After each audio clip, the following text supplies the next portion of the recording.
Are you a little woo like me and want to know more about goddess work and energy? Great, because you guys, this is such a powerful one.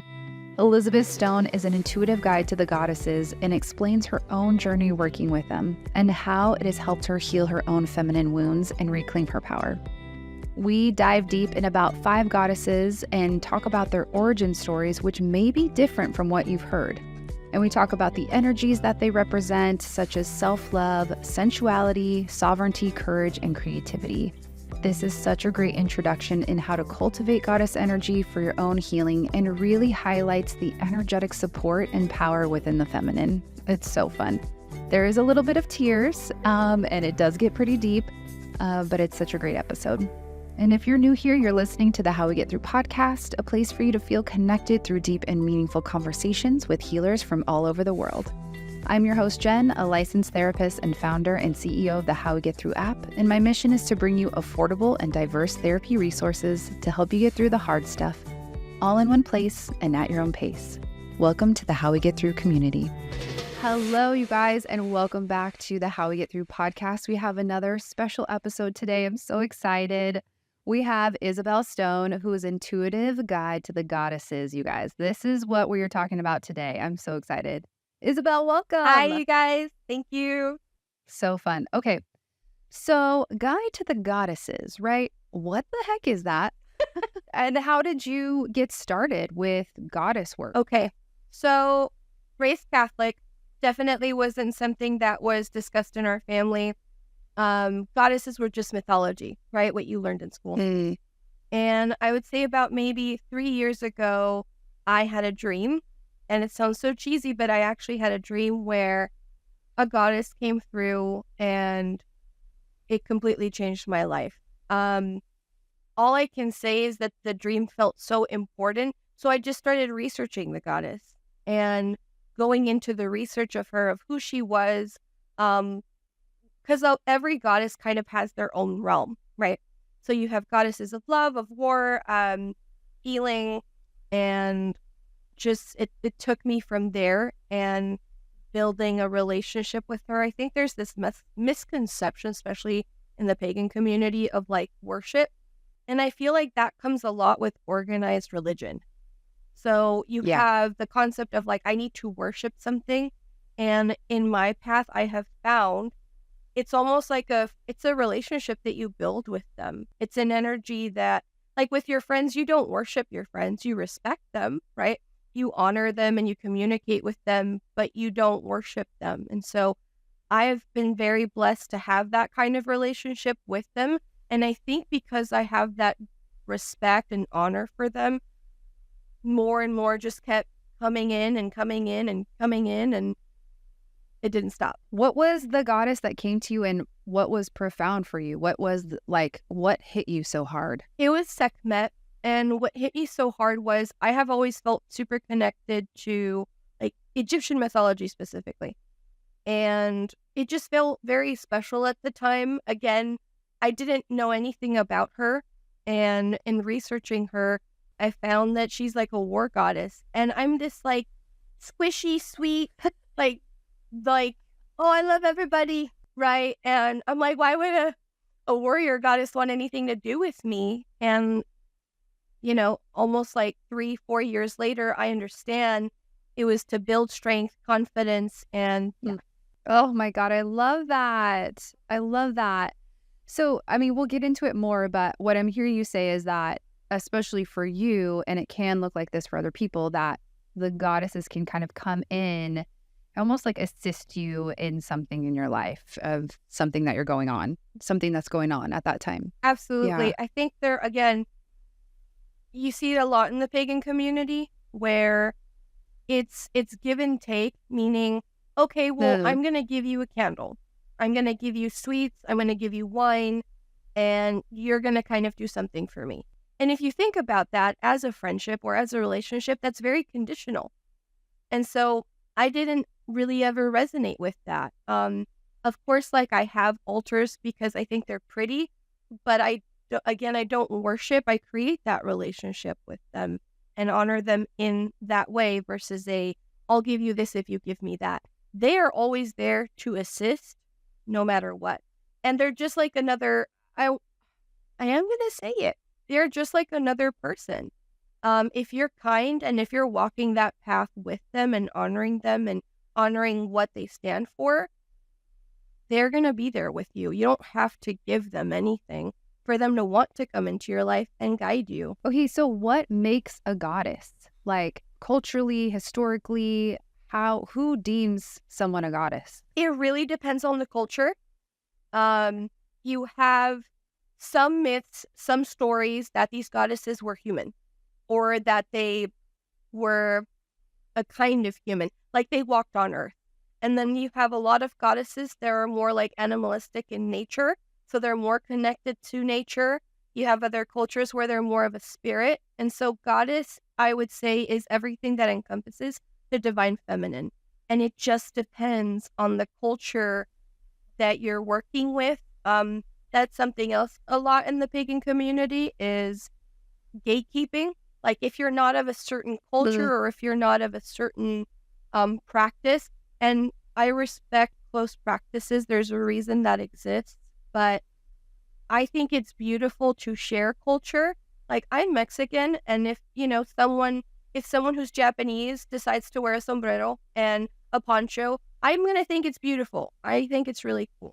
And so I think that there is a lot of gatekeeping of, no, this is ours, and like that's respected. But I'm someone that believes in past lives.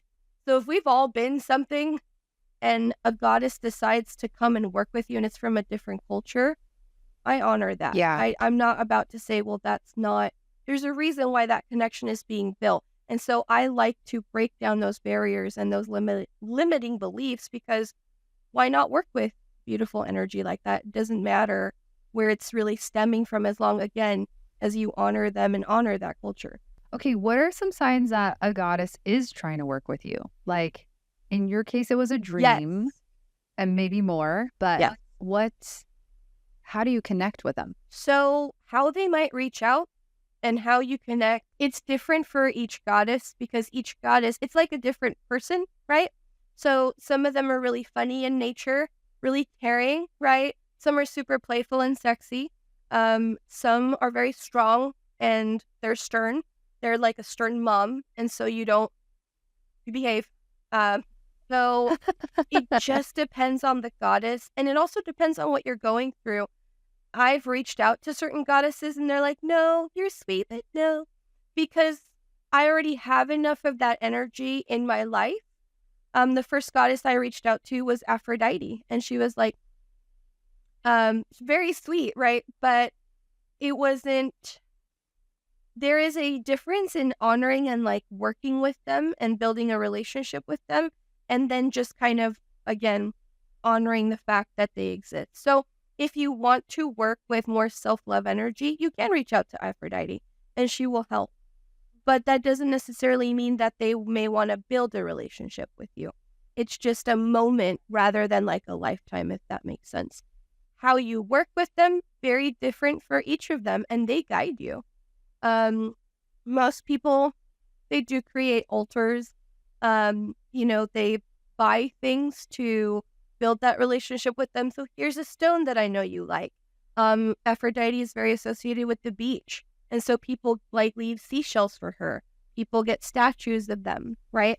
And that's how the altars are built, because it's like almost like you're putting a picture of them, a representation of them, and building that relationship with them. But there's so many ways. Got it. You could literally meditate and just say, I'd love to work with you. I'd love to receive your guidance, and just kind of sit with that and start building that with them. But a lot of it is trust and researching the goddess themselves, because they'll send you signs, but you have to kind of know, what they look like.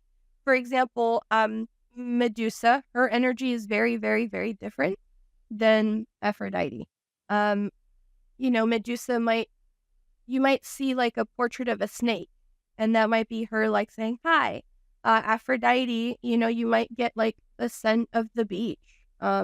It's just different for each of them. So you want to study them to kind of see how they would reach out to you. I hope that makes sense. I think it's really important to kind of talk about your experience of that, to have something to kind of ground us of this won't look like for everyone the same way, No. but for you, like when you reach out to goddesses, are you doing that in meditation? Are you just thinking like, hey girl, you want to work together? Like what is that Right. with you and me? Right. I'd like to think that I hold a very unorthodox connection with the goddesses. They just come through. It did start off with one, and again, it'll look so different for everybody. So I just want people to understand, like, whatever it feels like to you, that's the right thing. There is a general consensus. Again, Aphrodite's not gonna, she's not all of a sudden gonna smell like the desert or, something like that. She's not gonna connect with you in that way, but it's like a person. You start getting to know them. The way they come through for me is when people need help. You know that I make goddess candles. And so it started with 5. I was like, okay, I like these goddesses. I think they're cool. I want to make candles of them, represent them, right? But now I have 35. So sometimes it's just time for them to come through, and they want to reach out to people. They want to connect with people. And so they'll come in and they'll say, hi, I want to work with you to make candles for me. They'll start telling me what scents they like. They'll share information with me of who they are, how they feel. And so that's why I say I have an unorthodox relationship with them, because I feel them. I feel their personality. I feel what they are trying to represent. And so I try my best to create that in the candle so that when they go home with somebody, you're carrying that energy into your home with you. What is it like to hold so much space for all those goddesses and have them hold space for you? Like that feels really special. It's so humbling. It's so honoring. It's sometimes hard. I've had to build my confidence with that, my self-esteem, and say like, okay, they're working with you for a reason. Trust it and just hold space for that. I think it's beautiful. At first it was overwhelming for sure. Their energy is very intense. And again, each of them is so different. I've had experiences where like 1 or 2 of them have actually like come into my body and spoken for others, or to others. Like channeling them has become so much easier. Wow. But in the beginning, it was exhausting. I felt sick the first time that I channeled a goddess. Like I was nauseous and I was super drained and tired. But now I think just because I trust that and I felt it, I also try to take care of my body so that when they do come in, it's not so heavy. My bodysuit, my meat suit can handle it. The meat suit. Yeah, it's important to take care of the meat suit. For sure, in the beginning, it was rough. It was overwhelming. You feel like you're going crazy. You're hearing things, you're seeing things, you're smelling things. You're having multiple voices in your head share things with you. But I think what has allowed me to think that this is beautiful and not something to fear, there is such a stigma out there of like, oh, you're going crazy. Oh, that's BPD. There's diagnoses, right? I think what has helped me ground and feel safe in that is that every time I have trusted it, every time I've like nurtured that connection, beautiful things happen in my life. That's it. Like they don't lead me, they don't guide me to anything except more love for myself, more love for others. And so I trust that. Just because it has only brought blessings and truth and clarity and confidence and love. In my research, which is not a lot, there's dark goddesses and light goddesses. Is that true? Yes, dark goddesses are like the Scorpios. They are just like it's moody, it's dark. They the way that they walk with you is more shadow, meaning they help you integrate the aspects of you that are hard to integrate. The guilt, the shame, sexual trauma, anger, trauma that you've been through in life, and they walk with you in that way. And they do feel strong, and they're stern, and they are definitely more, you do take them more seriously. That tone, that energy just feels in that way. Whereas you have goddesses. Like they're not here to fuck around. No. They're here to get work. in. Here's the issue. Yeah. They're here to straightforward. And there are other goddesses that are a bit more gentle, more like beginner friendly, if you will. And funny enough, I wouldn't say that Aphrodite is one of them. Interesting. Yeah, no, because she is love and she's war. So she's not here to mess around. Wow. Yeah. And she's very particular with who she chooses to work with. I mean, most of them are, but yeah, more of like lighter would be someone like Kuan Yin.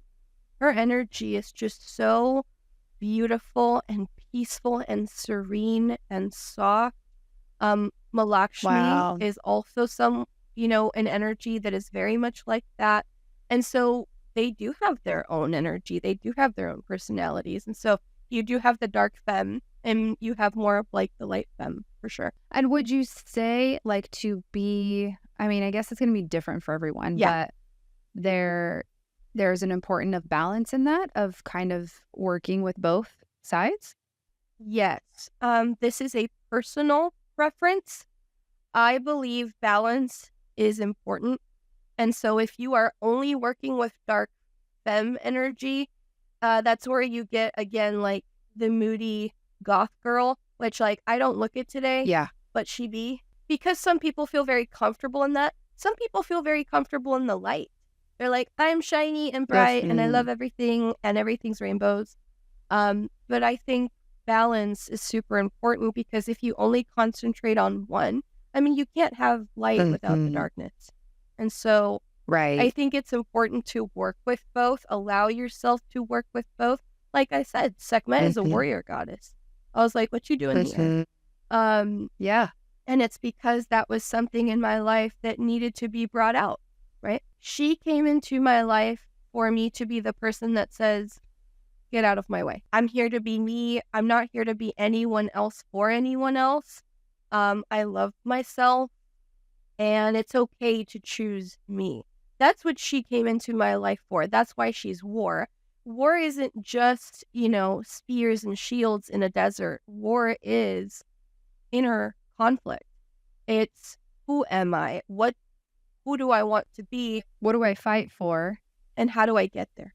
I think also like a little bit of strategy in that, there's strategy in war, and there's timing and there's importance, and like, even though you don't know what's on the other side, it's like trusting that you believe what you're standing for and fighting for, and like having faith in that. It's just so beautiful. Yeah, absolutely. War looks very different for each person. And I love that you said strategy, because it is important for things to be not necessarily in like divine timing, but there's a reason we kind of wait to make certain decisions. Can the goddesses help with making decisions? Oh my gosh, yeah, absolutely. All the time. I'll wake up a morning just not understanding certain part of my day. Something simple like, guys, how do I eat healthier? They'll say things like, okay, you're going to take more of these supplements today. You're going to fast today. We want you to drink more water, do a foot bath today. They will give you clear instructions. But again, you have to build that rapport with them, that trust with them. Like any friendship, they will give you advice, but you have to trust what's coming through. How do you hear them? Is it like something that pops in your head? Do you hear with your ears? I love that question. Everything. So it is more like a thought. And I've had to, when I first started, they sound a lot outside of you. So like if they're standing there, you kind of hear them like over here. Auditory, like, okay, you get a message, but they're here. As you start working with them and integrating and understanding, they start to come from in here. So it sounds like it's just a thought in my head, but I can tell the difference when something is like a goddess or higher self. How did you practice that? Trust.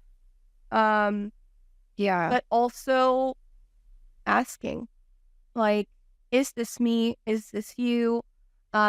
They have different voices. I know when it's Sekhmet because I know her so well. I know her voice, I know her tone, I know her energy. See, that's the thing. That's why I said it's kind of complicated to answer that, because Sometimes it's just I know their energy, so I know it's them speaking. That's how I've been able to differentiate it. So it's kind of like, okay, for example, if you start hanging out with someone a lot, you can pinpoint their voice in another room. Okay, let's get into the nitty-gritty of the goddesses. Like, I would like to start with Medusa, if you so choose. And like, what does she stand for? How does she help heal? And what is, I think, really, what is her story? Because I think people get her confused with a lot of things. Her story is very different depending on who you ask. Scholars, pagans. So there's 3 versions that are pretty popular. One, that she's a monster, a gorgon, that she's one of 3 sisters. And she can sometimes show up in people's lives as that, because she's meant to bring out the things we don't really want to look at within ourselves. The monster, if you will. Another story of hers is that she was a priestess of Athena. Athena is one of the virgin goddesses. And it was, at the time, incredibly important for all of her priestesses, all of her acolytes to be virgins. And so in honoring that temple and honoring her, the story is that Poseidon fancied Medusa. Medusa was beautiful. And if you see a lot of her depictions, she has a beautiful face. One version of the story, the one that I tend to connect to the most, is that Poseidon, made advances and Medusa denied them, and Poseidon raped her in Athena's temple. If these were actual people and that was and that actually happened, imagine how it would feel that you've dedicated your life to honoring a goddess, following that path, and then someone comes along and just completely takes it from you. So that's one story, and that's what she stands for a lot, I think, now in modern spirituality or paganism. Is she is a representation for anyone who has gone through sexual trauma, specifically sexual assault. And then there's so following up on that story, Athena curses her. So this is where you have 2 versions. One is Athena cursed her out of anger. Like, you are no longer a virgin, you're no longer pure, how could you let this happen? Because there's also the concept that maybe Medusa and Poseidon had a moment. Got it. The other version is that Athena curses her to protect her, so that no man could ever hurt her again. It's a protection because, her story is she turns people to stone. Men. So if they look at her. Right? Yeah. So wow. That's her story. I'm sorry, Jen, what else did you want to talk about her? She's here, so I'm still on her story. Okay, yeah. I mean, I am still feeling the sorrow. And then also I think the what's interesting, the narrative of like Athena against her, like this war that I think that women have on women, and where that comes from, like in that narrative. And then this other option of like, oh, but what if she like cared for her, and what if she protected her when she couldn't, Exactly. At the time, again, people feared the gods, and so it was a lot easier to maybe demonize them, right? To continue that story of like, oh, Athena got mad. And so what is her energy feel like? Like, is she on a wrath? Is she on a rampage? Is she here for justice? Is she raging? Is she wanting you to fight for yourself or reclaim something? She just said, I'm whatever you need me to be. Her energy itself is, I would say, introverted. What I've come to find, how she presents in my life is like, she's very strong. She's a badass. She's brave. She's here to work. She's one of those goddesses that's here to work, and she will work for you. Meaning, like, I never asked this of her, but one day, she like came out from my bathroom, which is where I have a lot of her stuff. And the way that I see her, or how she shows up to me, is half snake and like half beautiful woman. And what she did was, So you visually see her. yes, Okay. that's how she shows up for me. Got it. And she was pulling red strings from my heart. I was just lying in bed. Like, I wasn't asking for anything. I wasn't connecting to anything. She just starts pulling these red cords from my heart. And eventually, like, I just see my heart kind of like raw, like a pink raw. And then she like filled my heart with like green iridescent scales. And to me, that is such a powerful symbolism of like, stop making these connections. Stop. Sorry. Bleeding out. Yeah. Like, stop tying your heart up. Giving. And protect it. Not push people out, but like protect it. Yeah. So that's how she has shown up for me. But her energy itself is very protective. Very. And very like, she's here to fight for you and for justice, for sure. She has that energy, Yeah. I love that, because I think in I mean, I've had my own experience with sexual assault, and so I'm getting teary about it, but raise your hand if you're a woman and you have not. Really. So, I don't know one. I don't know one. It's sad. Yeah. Me neither. But I love that, like, okay, let me breathe for a second. When you say like, she's here for whatever you, oh my God. Yes, this is what it means to work with a goddess. I know. She's here for whatever you need. And I think there's like different stages when that happens to you, of like shame, grief, anger, all the things, repair, and so it's just really interesting, like, what are you needing to, what is she? And I'm telling you, you don't even have to ask. That they know our hearts. Like, they know when we're being shady. They know when we are not walking, in like honor and justice and love. And like, trust me, there's space for anger. There's space for justice. Yeah. There is space for fuck you energy. But they know our hearts. And that, to me, would be my biggest like slogan when it comes to spirituality, is it is not about the things you give them. It is not about it is not about the things. It's about, what are you doing in your life to represent them? If she represents like caring for individuals who have been through that, be supportive with women who have gone through that. Like, don't, say, well, you asked for, you know what I mean? Like, walk the walk. Oh, Medusa, what are you doing to me? Okay, I also heard, I love that. and I think we talked about this, that supposedly, I don't know, some YouTube guy said this, supposedly Medusa and Aphrodite don't get along. And in my world, if the goddesses are representing feminine energy in all of its aspects, I don't see a world where that makes sense. Like, and maybe the question is like, how does one go away and then the other one comes back on? And I mean, what, Yeah. I don't get it. Because we have stories, right? That's just humanity. That's culture. There are stories, obviously, that show like they don't get along. Again, when you have altars, most people tend to put them separately, which, I'll be honest, I do that already just to kind of have them have their own space, right?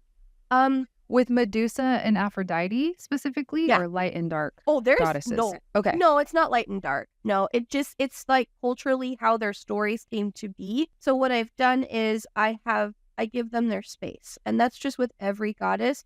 The way that I would describe it again is like, say you have two girlfriends, right? And it's not like they're not cordial with each other. They're like, sup. But they just, they work in such different... Don't mesh. Right. They work in just different energy. And so they stay in their lane. That's what I would say. So it's not like she comes in. No, they'll both come in for you when you need it, Yeah. they're both there for you. It's like the girlfriends that are like, okay, I know we don't like each other, but it's her wedding, and so it's about her. Oh my gosh. Okay. Every time you make a friend analogy, it becomes so much clearer. It really is. It grounds it. I'm like, okay, yeah, that makes sense. I'm not downplaying them. Like, they're still goddesses. I still worship, like, honor them.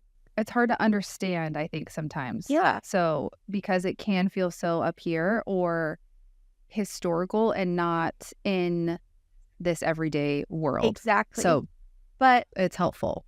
oh, and this is something I did want to talk about, Jen. So, something Yeah. I've seen in my journey, my path, is there is a rise of goddesses that people are working with. And I call them the like warrior goddesses, the 5. Because I see it. I go to events, and there are like 5 that are super, super popping up. Like everyone's working with them. They're showing up in people's lives. And others, you don't hear of them as much. I mean, I'm also in California. I'm in a very, like, I haven't traveled the world, but here, it's Hecate or Hecate, however you want to say it. Uh-huh. It is Aphrodite. It is Sekhmet, the Morrigan, for sure, and Bridget. And I have been saying this for 2 years to my closest friends. They're recruiting. They're up to something, and I can like feel them all smiling. Oh, I love that. And what I have come to the conclusion that they're doing is the rise of the divine feminine. Yeah. Sorry, but not sorry. Like, I love men. I have, you know. For sure. Yeah. But I feel like they've had their chance at the world. Yeah. And and look where it got us. Again, and that's not like, when I mean men, I mean that energy, that like, let's just conquer, like crash and burn, and like let's just keep moving forward and not look at all the things that are not working. It's that energy. Yeah. I'm not saying men. Yeah. I'm saying that energy specifically of just, let's not talk about our feelings. Let's not talk about the problems. Let's just sweep everything under the rug. And I do feel like there is a rise of the divine feminine that's like, you know what, guys? We're going to go back to nature. We're going to go back to loving ourselves. We're going to go back to softer spaces. Get out the way. That's why the warrior goddesses are showing up, I feel, is that they're preparing people for a better world. I mean, it doesn't seem so far-fetched when you look at, I mean, I've been talking on the podcast for a long time too, is the rise of feminine energy. And women are like, what is feminine energy? What are we doing with it? Why do we need it? What's that? How do I invoke that? How do I embody that?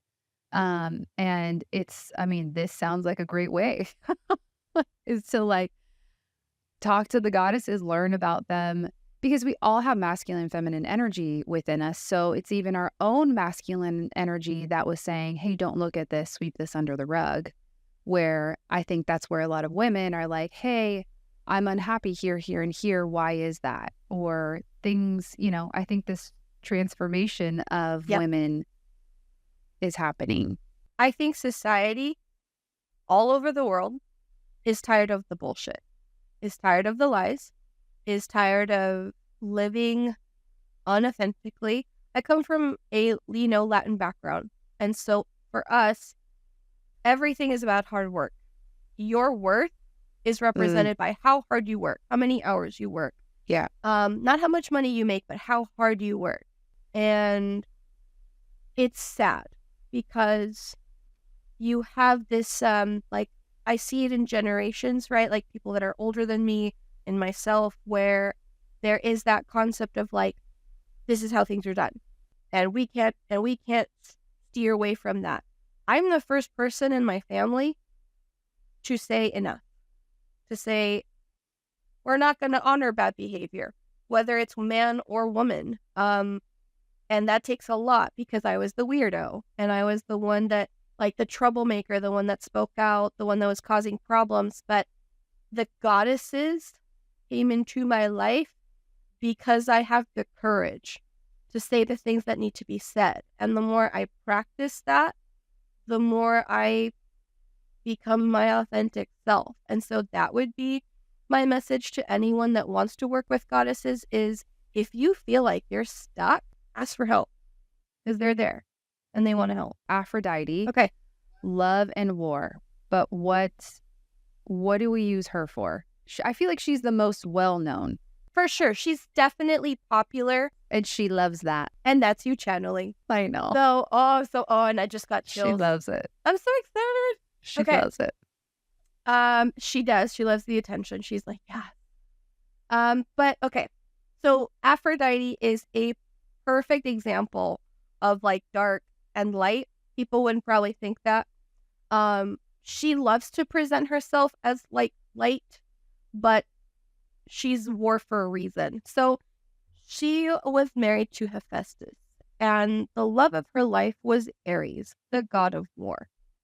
And Hera, so Hera is Zeus's wife. Hera represents marriage. She's huge on fidelity. Aphrodite had an affair. Was like, I don't care. Like, do what you want. I love that man. He's my man. She's that energy. She is the I go for what I want. I'm not afraid. She is the sea.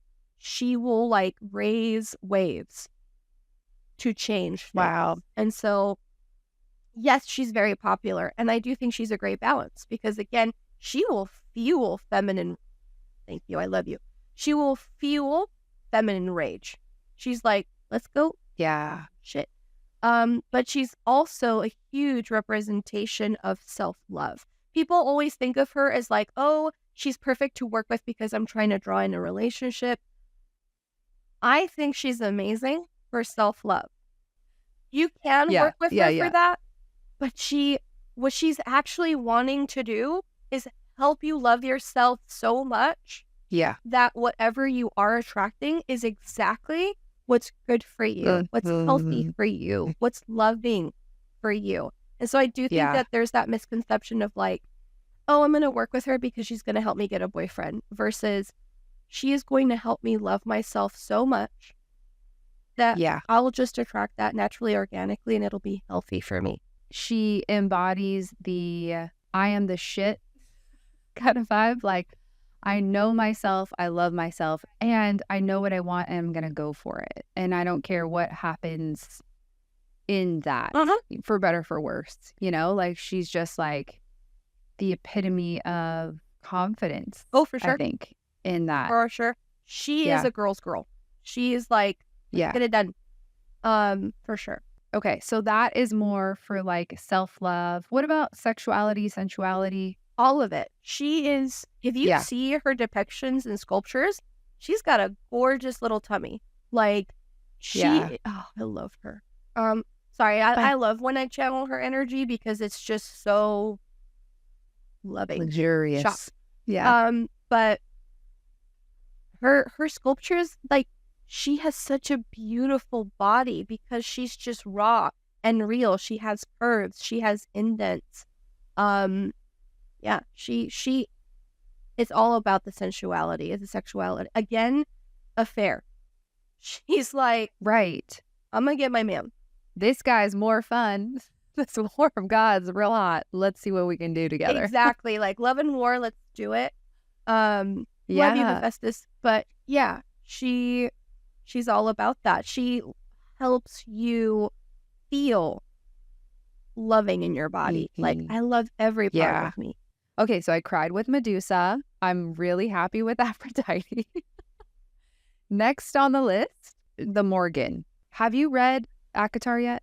Are you on those books? I gave you. No, I'm being naughty. Okay. I'm working. There's a character. I want to. Girl. Okay, this is your sign to pick up that book today. Okay, write that down. Yep. Write it down. Okay, but there's a character in there called Morgan. So tell me about her.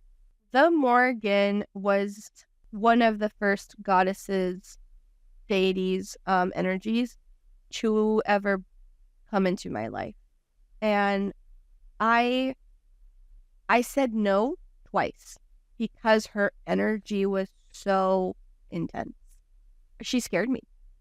She's called the Phantom Queen. Wow. Like she... Ooh. Yeah. She is not Her energy is so amazing, and I think she's so misunderstood. But yes, when I first felt her, saw her, knew that she wanted to work with me, I was scared. I said no. I put away her statue. She scared me because she's a lot. And she was bringing me nightmares to work through things. So, but as I got to know her, right? As I got to understand them, because they are the three. So the Morrigan is three goddesses. Right. Yeah. In one. Yes, it's triple Okay. goddess. So I am going to butcher these names. I'm so sorry. But you have, and it depends on who you ask, again, academically. Okay. But you have either Namain or Morrigu. You have Bav, and then you have Maka, or I'm pretty sure it's Maka. So the way that have each shown up in my life, very different. What culture is it coming from? Irish. Oh. Yeah, they're okay. Irish mythology. Okay. My roots are Celtic, and so when she came through, I felt very connected to that. But it is specifically Irish, the Morrigan, because they are three. That they are so you know how Aphrodite is like flirty, playful. The Morrigan is straight work. Like, she is serious. She's here to scare you for a reason. She's here to bring up the things you're not looking at. She's here to scare the stuff out of you. But she is all about sovereignty. And when I understood that, my view on her completely changed, because she's just here for you to like show up for yourself. Like I said, like, they're all here to teach love. It just looks different. Yeah. She was here to show me, like, are you done feeling sorry for yourself? Are you done? Are you done with the, yeah, this happened to me? And trust me, I've had things happen to me in my life that I wish on no one. But at some point, you don't forget what happened. Yeah. But you don't keep fueling that memory so that it becomes such a part of your life. And so she was here to like shake me up and say, you are more than the narrative you're spinning on yourself. You are more than this. Start doing the work. Start being uncomfortable. Start saying the truth. And so she is all about sovereignty. Okay, so the three. Bav, who is crone, so the oldest. She showed up once in my life. I was meditating. Back then I meditated a lot with them. That's how I connected with them. And she shows up in my meditation. So I'm walking in the woods, and I see this like wooden house, like a cabin, but it's standing on like crow's feet. So the house comes down to the floor. I walk in, and there she is. If you ever see a witch, she looks exactly like a witch. Just like so, like long gray. An old one, Yes, an older like witch. the old hag. Yeah, the yes, crone. Exactly, the crone. And she had a giant cauldron. Back then, I didn't know that one of her symbols was a cauldron. And the cauldron is like spinning, and she didn't say anything to me. She just wanted me to look at the cauldron. So I look in the cauldron. I know this is a lot, but there was a bloodied baby in the cauldron. So I see that, and my thought is, oh, I'll have a kid one day. A year later, I unfortunately I had an abortion, and it took me a while to connect that she is a goddess of prophecy. That is the only experience I've had with her. With Maka, she is like she's like your fierce like warrior, like in armor. She feels very bare to me. I know that's such a weird word, but she's the one that hugs you but never says anything. I've seen her around a campfire, and she was just showing me like, we're here for you. Like, get up. Like, we know you're tired and you're hurting, but get back up. It's worth it. And then with Morgu or Namain, I had very few interactions with them. It was mainly just one that I can really recall, and it was the scaring. It was the like this gorgeous, like goth, dark hair, I'm not here to mess around. She was the one that taught me sovereignty. She was the one that was like, stop feeling sorry and get up. Yeah. So yeah, the Morgan is intense for sure, but she's powerful. If you listen, if you walk with her, a lot of healing, a lot of shadow work. Yeah. Well, it's interesting because I had this last weekend, I think I had 2 bad dreams about my current life situation. And I was like, okay, I'm a big person on like, when something scares me, I'm like, how do I transmute this to love, or like what's here? Because I don't like staying in fear. I don't believe in it. I think fear is here for a reason and we need it. But especially when it comes to spirituality and stuff, like, and Chemo, I had him on the podcast. He really, I just resonate with everything he says around that. So I was like, for a second, I'm like, okay, well, oh my gosh, this is going to come true. You know, I'm like prophesizing something, and I don't have prophetic dreams. So this is very funny. But when you said like fear of like the dreams, I just keep kind of thinking about that part of like, here's like the worst case scenario, and almost like face it in a way, you know, and work through that. And it most likely will not come true when you are in like your own groundedness and a different state of mind. But it is like, look there, like look under the rug, face it. And I don't know where I'm going with that, but that kind of popped in my mind because that's happened recently. If you open yourself up to working with one, do not be surprised when so many of them come through. Because remember, there's so many aspects to us, right? Right. That's why you don't just have like one friend. I mean, I guess maybe some people do, but it's why so many of us have multiple. It's because they offer different perspectives, different energies, right? So don't be surprised if more come through. So they can kind of group together, but then also individually show up? Absolutely. In some way? Absolutely. Again, it's like friends. It depends on like it. I really would say that it's like a phone call. So you almost get like this little like moment of like, oh, that's you. Okay. And then you pick up the phone. And so imagine if like just a bunch of them were kind of calling you and it's like a conference call. Yeah. And then sometimes it is just like a one-on-one. And I want to be very specific. It's not like I'm hearing multiple voices and they're overlapping. No, it's just I can tell that some of them are around at times, right? And then some of them will just take turns when they say something.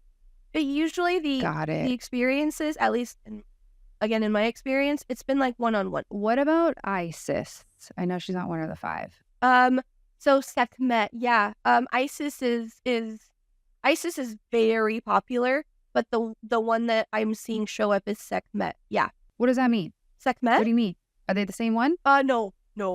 So they're different goddesses. So Sekhmet is her name, and then Isis is another goddess. You were saying I don't see her show up as much as Sekhmet. No, she is very popular, Isis. I don't. But no, the rise of the 5 that I'm seeing are Aphrodite, the Morgan, Bridget, Sekhmet, and Medusa. Oh, Medusa. Oh, yeah, of course. Yeah. Sekhmet, to me, she's my closest. She is my matron. She's my big. Yeah. She's my big. And what's her story? Is Egyptian? Yes. She's Egyptian. Okay. Cool. She has like every goddess, has a lot of stories.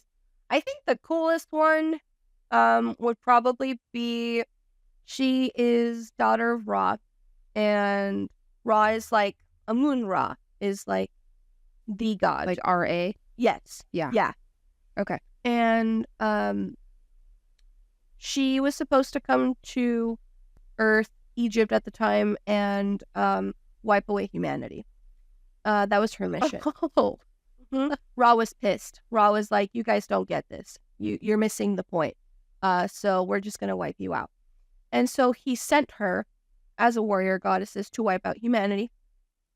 And what wound up happening was, so Sekhmet, I think, is the first recorded vampire because she would drink the blood of humans. I know. Whoa. It's a lot. But and you're like, why are you working with this energy? So her story is that she comes down, she's supposed to wipe out humanity. But what Ra does is he turns the blood into wine.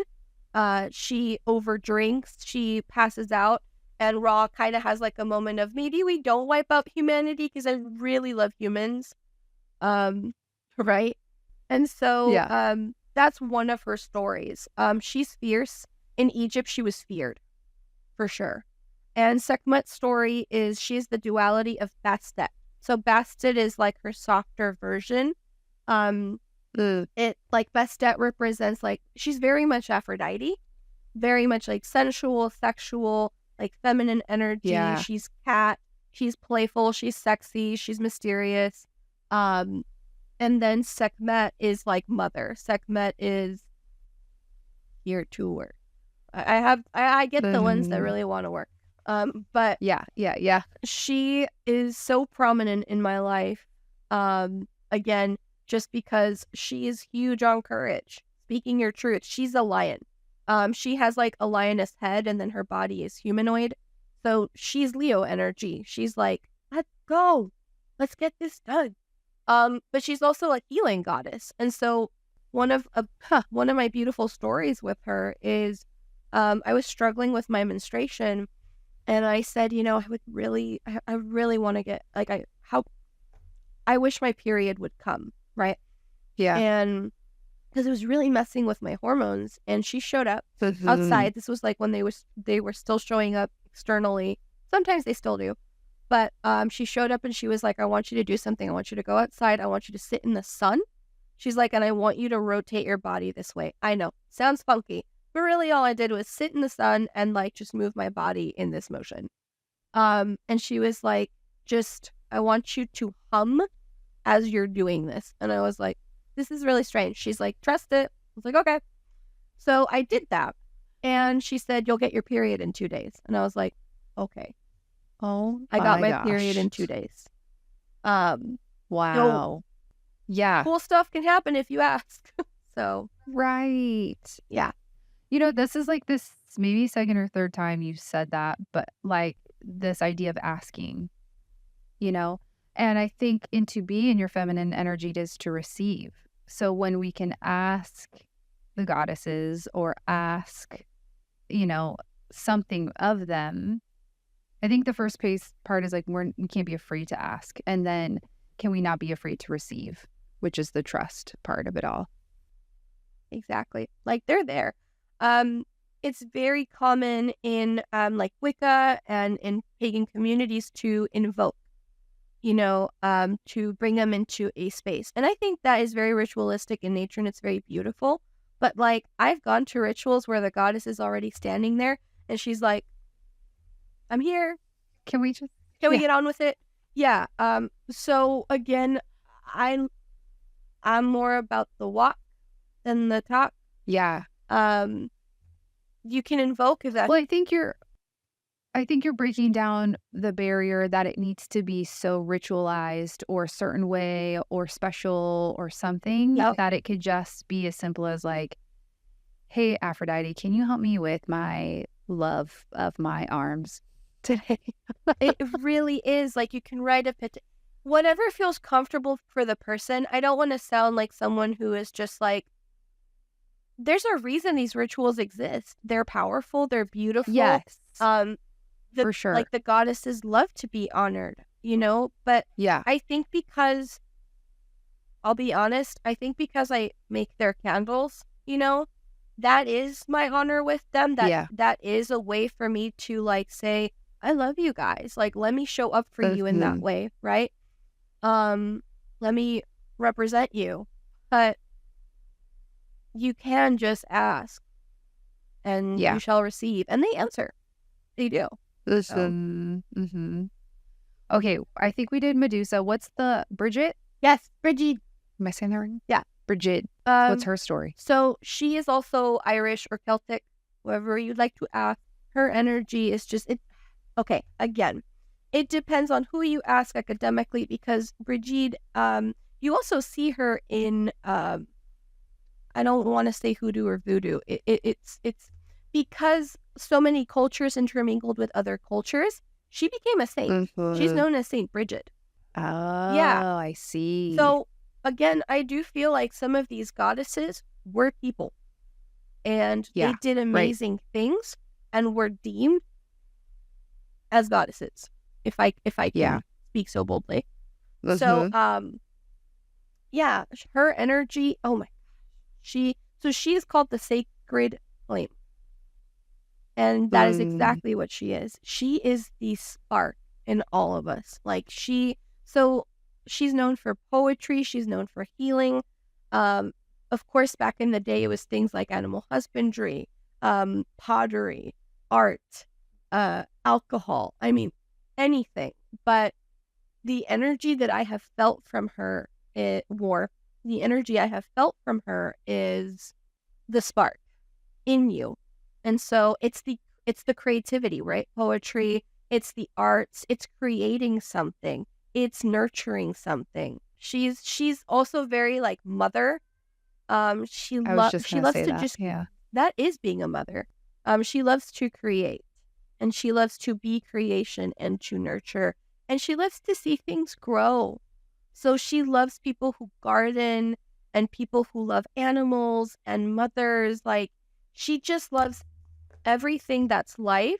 She is the life force inside of us. And I really do picture her like a little flame in my body where she's just like, lights on. And so one of like her sacred symbols is a candle. Yeah, that's what I mean, the womb space is all about creativity and creation. And so the motherly aspect, even if you're not a mother, it's the mother of creating your own thing. Absolutely. Your projects, your candles, your ideas, the spaces you make, the things you make, the relationships you make. She is great for helping you choose on what do you want to create. And that's not just physical things. Do you want to create a family? Beautiful. Do you want to create art? Amazing. Right. Do you want to create anarchy and take, the patriarchy down? She is wonderful creation. So do you want to have a garden? Again, they are when I say they are what we need them to be, I don't like when people take them as like, I'm going to use this energy for my gain. That pisses me off, because it is a relationship. It is a friendship. So please don't treat them as like, well, I really need help in my garden. Yes, but they're still a friend. So make sure that you're not just always asking. Make sure that if you're not going to like maybe pour a glass of wine with them, or like have a candle for them or something like that, make sure that you honor them in the way that they represent. For example, Athena, she's all about wisdom. So if you're going to school and you're like and she's also about justice and law. So she loves lawyers. She loves students. So just make sure that you as a person represent that. I hope that makes sense. Can we do Isis and kind of name what her story is? You feel called to her, don't you? Okay. Sorry. I love that. I think she keeps popping up for me. That is Jen. That is hilarious. I don't know why. Because the Oracle deck I just ordered. It's the Isis Oracle deck. Okay. I just did that yesterday. Okay. So I'm learning tarot, everyone, and Izzy ordered me an Isis deck, the tarot deck. So that's what we're talking about. This is the beautiful thing. You know this about me, so I use tarot and oracle, right? Mm-hmm. So this is your tarot deck. Oh, is that her? No, this is your tarot deck. This is the high priestess that you got on our last reading. So this is your tarot deck. But there's an oracle deck. Exactly. Okay, and that's the one I got. Wow. Oh my gosh. It's all connected. Okay. Okay. So very passionate about that. Isis. I have to be super honest. I know very little about Isis. She is we'll go there. So she's the wife of Osiris. One of her stories is that Osiris, his brother Set, tore his body apart, scattered his body throughout like all of Egypt. And Isis, his wife, with Anubis and I think also Bastet, they found pieces of Osiris and put him together. The first mummy, so cool. Whoa. He was like the first mummy, so he was the first representation of life after death. He became kind of like the god of the dead and the underworld. So that's Osiris. Isis is his wife. She's the other side. So she is life. She is mother. She is birth. I don't want to say that the energy is similar to Bridget because it's not. Yeah. But she represents similar things. She's everything about being a mother. She is everything about being, I don't want to say like a good wife, but she's very good about being loyal to the man she loves. Like she will go to the ends of the earth to find his pieces and find a way to bring him back to life. She's that person. She will go beyond for who she loves. I think that is a lot of her energy. How bad do you want something? Let me help you get it. How bad do you love? Oh, Jen, now I know why she's here for you. Oh, my whole body. I'm just sweaty. Oh, my whole body. Literally sweaty. Yeah. Oh my gosh. So I feel like in recapping everything, because I feel like we could go on for days and maybe we have a part 2 of the goddesses. True. But I think it's important and I want people to hear, like, if there's something that you resonate with this podcast, then there's something maybe calling out to you, and to be curious. And you don't have to be a pagan. You don't have to be a witch unless you want to be, Exactly. Like that. I think it's accessible for people if that calls for you. And if it doesn't, then don't do it, And so just kind of giving people permission. But if you're like kind of curious about it, tell people what you do, because yes, you make goddess candles, but what other offers do you have? So I do tarot readings, and a lot of those readings are channeled messages from the goddesses or guides, but mainly higher self. That is what I say that I do with my readings, is I channel their higher self. It's the loving, brave part of you that loves clarity and truth. And then what I also do is past life regressions. That's what they're most, that's the title that they're most popular and known for, is past life regressions. So yes, we do go to past lives, or as I like to call them, parallel lives. And we get information that you need to kind of like help understand this life. There is so much to explore with hypnosis. It's a one-on-one with your subconscious, which holds all of the memories of every moment you've ever lived. And so it's fun for people to explore their past lives. I've seen all kinds of things. I've seen people from other planets. I've seen people be snakes, like literally, not just mean people. I've seen people be beggars in Europe, a mom in the 80s. It's just everything. Fairies. So. Yes. And so Izzy and I met, I think, like last year, which is crazy because it feels like it's been a long time, longer than that. But I did a past life regression with her. That was the first time I met her. And then you've done multiple readings for me, which I just love. And I love your style. And I always feel very grounded. I mean, sometimes I'm like, what the hell just happened? I don't know. What's my life? But I think that's what happens when you're kind of open to a lot of this stuff. And so, For sure.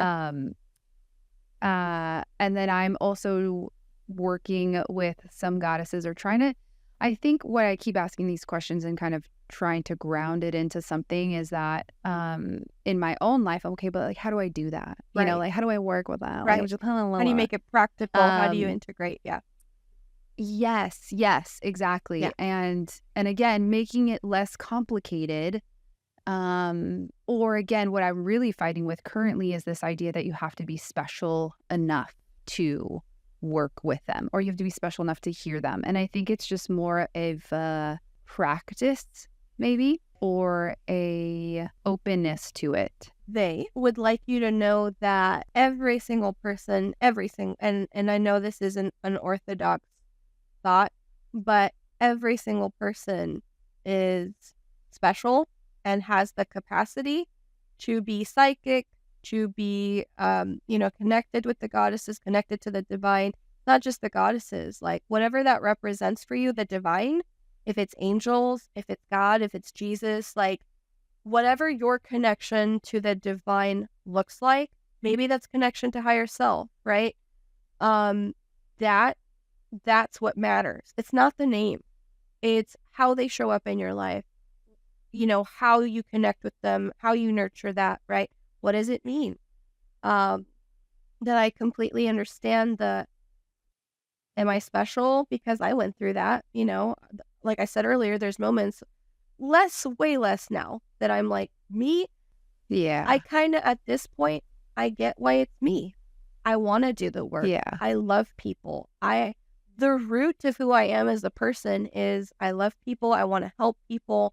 And so, yeah, I'm freaking special because I try my hardest to, be a kind individual, to not hurt others. I make mistakes. Of course, I'm human, but I still do believe everyone has the capacity to be psychic, to be special, Yeah. because we all have gifts. It's like, okay, it's when you have your 5-year-old who can draw like Picasso and you're like, who is this kid? Some people are for sure born with innate abilities. Absolutely, right? But, they still go to school. They still study. They still have to put their art out there. And so you have two people there. You have people that are born with like innate ability and they might not even choose to do anything with it. Like they can draw, but it's just a hobby. And then you have people that may not have been born with that innate ability, but they go to art school and they hurt their fingers, and all their time that they don't spend with their friends and their family, they're drawing and they're putting their art out there. It's that's why I truly feel like anyone can connect with the divine. Anyone. Yeah. It is just that trust. Oh my gosh, I love this. We cried, we laughed. Oh, normal. We got some history. Normal. Herstory. Herstory. Yes. It is time. I had to say it. It is time. It was a herstory. Yep. Isabel, where can people find you? Do you do virtual for tarot and past life? I do. I wasn't doing virtual for past life. I'm still working on it. I want to have a really good system set up because if internet connection goes down, yeah. So I'm still working on that part, but I am gonna offer it soon. So yeah, I do past lives, tarot readings, channeled messages, and they can find me on Instagram. They can find me on Facebook, and they can find me on my website, which is thelightofvoldemort.com. Perfect. And then buy your candles too. Whatever speaks to you. That's another great way of like having a relationship with them. For sure, because you're bringing in that energy. It's very literal. People make it to be like this, like very special. And you know what? That's beautiful too, because the magic of things is beautiful, So if you want to make it ritualistic and like do it, I think I started out that way. But literally you lighting a candle is a very physical representation of you saying, I'm lighting something, I'm sparking something, whether that's communication with them, whether it's a connection with them. It's very literal. And so a candle, I think, is a great way to have that conversation. And for people who still don't know how to, like, they still haven't developed their clairsenses. So in my psychic class, we'll talk about that, the clairvoyance, the clairaudience, which is the seeing and the hearing. You can look at a candle flame, and study it. Like, you can ask questions to the goddess and tell them, like, if the flame moves like this, it means yes. And if the flame, like, doesn't move, it's a no.